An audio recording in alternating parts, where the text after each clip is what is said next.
आवले तू भी कर कितने बेचारा आगन भेजे भी बताओ पीछे कर షాప్ దగ్గర ఉండు. ఎస్ కనిపిస్తుందా అక్క ఇక్కడ 20 సంవత్సరాల నుంచి ఉన్నారా మీరైతే? అది రిపేర్ అవుతుందా? సో నేను షాపింగ్ మాల్ కడుతున్నారు అక్క, దానికోసమే. మేమంటే 20 సంవత్సరాల దాకా ఇక్కడే ఉన్నాం. లేబర్ కాలనీ దగ్గర వెళ్ళాను చూడేది దానికి. అక్కడ అంటే నెల దాకా మాకు టైం ఇచ్చారు. నెల దాకా టైం ఇచ్చారు. అప్పుడు దాకా మేము చోట్లన్నీ ఎత్తగాలి అక్క. మరి ఎట్లా తర్వాత షాపింగ్ మాల్ ఓపెన్ అయితే మీకు? ఓపెన్ అయితే ఇంకా ఎక్కడైనా చూడేదిగా ఉండాలక్క. ఎక్కడైనా కొట్టు పెట్టుకొని ఎక్కడెక్కడ ఉంటాం అక్క. మీది ఏ ఊరు? సొంత ఊరు చెన్నై. చెన్నైయా? తమిళ్ వచ్చా? వచ్చా? మాకు నేర్పిస్తారా? తెలుగే మాట్లాడతాం, తమిళనాడు ఉంటే తమిళే మాట్లాడతాం. కానీ 20 సంవత్సరాల నుంచి తమిళ్ మర్చిపోలేదా నువ్వు పుట్టక ముందే? చెన్నై పెరిగిన మాత్రం ఈ ఊరు మేము అంతే. అమ్మ నాన్న ఇంట్లో తమిళ్ మాట్లాడతారా? తమిళ్లో కూడా మాట్లాడతారు, తెలుగులో కూడా మాట్లాడతారు, అన్ని భాషలో కూడా మాట్లాడతారు. ఓకే. నేను అక్కడి నుంచి పిలవగానే నువ్వు రోడ్డు క్రాస్ చేసి మరీ వచ్చేదానివా?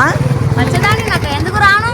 అమ్మా ఓకే ఓకే గుడ్. పిలిచారు, నేను ఆగాను అంతే. లేకపోతే నేనే రోడ్ క్రాస్ చేసి వచ్చేదాన్ని. అమ్మో great. Thank you thank you. ఏ పేరు? ఏమన్నా? అనిత. అనిత, ఒక చిన్న గిఫ్ట్ ఇద్దాం అనుకుంటాను మరి శ్రీదేవికి. దాన్ని దిగి ఇలానే పట్టుకో.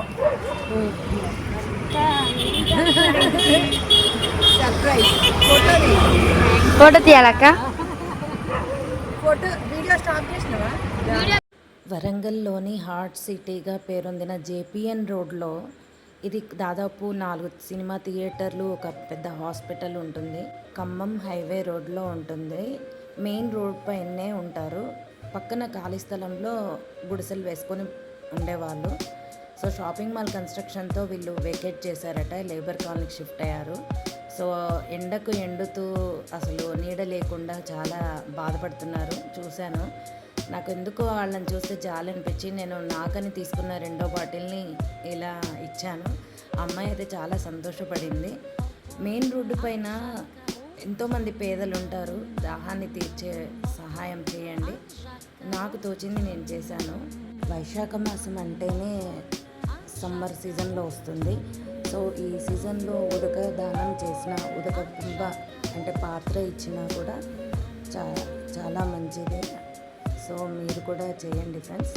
Thank you for watching. అమ్మాయి మాత్రం ఫోటోకి పోజ్ ఇస్తూ నిల్చుంది, కానీ నేను మాత్రం అమ్మాయి మొహంలో చిరునవ్వును చూస్తూ అలానే మైమర్చిపోయాను. దానం చేయడంలో ఉన్న తృప్తి వేరే దేనిలో ఉండదు. సో దానం చేత ధనం పవిత్రం అవుతుంది అని, దానం చేత ధనం పవిత్రం అవుతుంది అని మన పెద్దవాళ్ళు చెప్పేవాళ్ళు. ఆచరించండి, ఆచరింపచేయండి. Thank you for watching. Like, share, subscribe my channel.